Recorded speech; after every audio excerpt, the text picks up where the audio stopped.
Sou o doutorando Laurênio e vou apresentar um trabalho, uma parte do trabalho de doutorado, que é sobre o estudo das variáveis que influenciam na síntese do quantum dot. Bom, esse trabalho ele foi orientado pelo professor e doutor Flávio, co-orientado pela doutora Rita, e contou com a colaboração da Rebeca e do Rodrigo, que são dois alunos de iniciação científica. O tema quantum dot é um tema muito atual, visto que em 2023, três cientistas, três químicos, ganharam o prêmio Nobel por descobrir um processo de síntese e descobrir propriedades diferentes do quantum dot. Bom, o que são os quantum dots, né? O quantum dots são nanopartículas, partículas com diâmetro entre 1 a 10 nanômetros. São partículas que na sua camada externa você pode ter grupos funcionais como hidroxila, carboxila, carbonila. E o que tem de tão interessante nesse composto, né? Nessas nanopartículas, é a emissão de luz. Aí, com essa emissão de luz, pode ser utilizado tanto na indústria da engenharia como na indústria na área da saúde. Pode ser utilizado em TV LED, pode ser utilizado em síntese, né, em produção de placas fotovoltaicas, utilizados na conversão da energia solar em energia elétrica, pode ser utilizado na produção de bioimagens.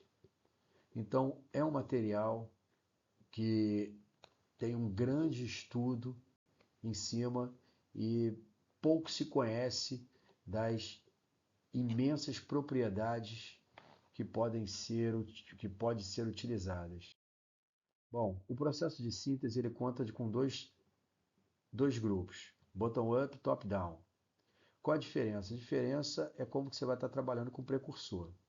No processo bottom-up, você trabalha com o precursor em partículas muito menores.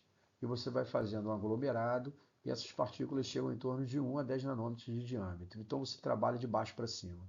No processo top-down, você trabalha de cima para baixo. Você trabalha com um precursor maior e aí você vai diminuindo o seu tamanho para que ele chegue numa nanopartícula de 1 a 10 nanômetros.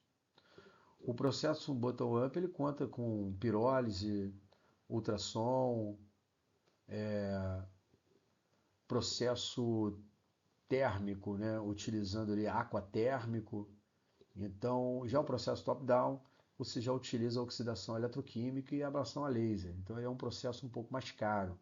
O processo bottom-up é um processo mais barato, um processo mais simples de ser realizado.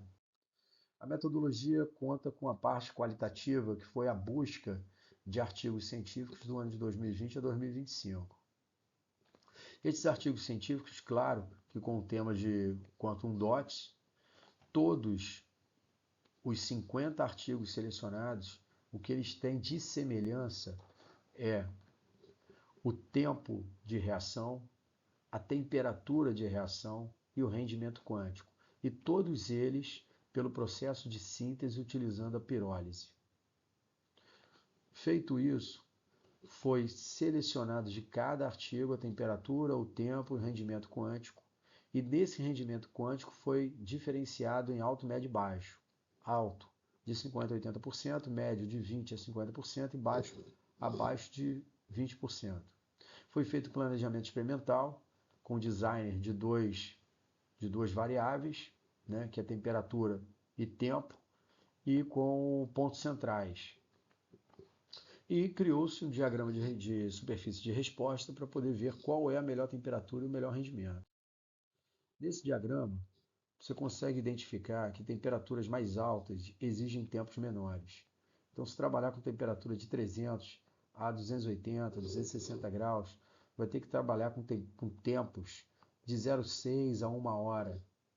E se você trabalhar com temperaturas mais baixas, entre 200 e 220, exige tempos de reação maiores. Então, o que tem de importante nesse diagrama? Trabalhar com temperaturas entre 280 graus e 300 e trabalhar com tempos em torno de 1 hora. Você vai ter rendimento por volta de 90%. Bom, Quantum Dot, ainda existem muitas propriedades a serem descobertas. Com cada propriedade que é descoberta, pode levar a um ramo de atuação. Os Quantum Dots ele tem um lado sustentável muito alto, porque pode trabalhar com resíduos de carbono. Então podemos trabalhar com medicamentos vencidos, onde o descarte pode ser de difícil acesso, pode trabalhar com resíduos de agrotóxico, pode trabalhar com qualquer tipo de resíduo que contenha material com carbono.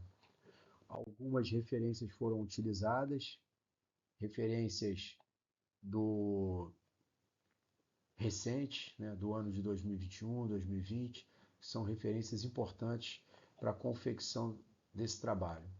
Bom, com isso, eu agradeço à UF, agradeço ao Programa de Engenharia de Biosistemas e agradeço ao FRJ pela parceria e principalmente aos alunos de iniciação científica.